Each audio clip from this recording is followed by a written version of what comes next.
But first, we continue to follow that breaking news out of Great Bend. We know there was a heavy law enforcement presence in a park earlier in the day. Gabriela Hernandez live at the scene right now. Gabby, right now, still a lot of questions we're asking. Yeah, Mike, Rachel, when I arrived on scene along this railroad tracks was PD taking down crime scene tape. Now we're still waiting for confirmation from PD on what exactly took place here, but we do have a couple things confirmed. The KBI confirming with us that they did come out to assist Great Bend PD for a report of a missing 14-year-old that was reported missing last night.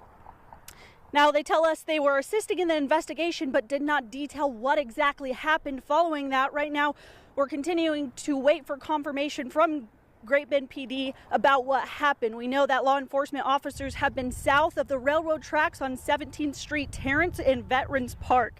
It's been closed off during this investigation, but was recently opened just in this past hour. Great Bend Post sharing a post that the nearby school, Holy Family School, issued a statement saying, "Parents, we want to inform you that a missing girl was located northwest of our school outside the fence earlier today. As a precaution, all students and staff are inside the building and everyone is safe." Now, right now, again, there's a lot of unanswered questions and we're awaiting confirmation from law enforcement, and I'll continue to bring you updates as we learn them. From Great Bend, Gabriela Hernandez, 12 News.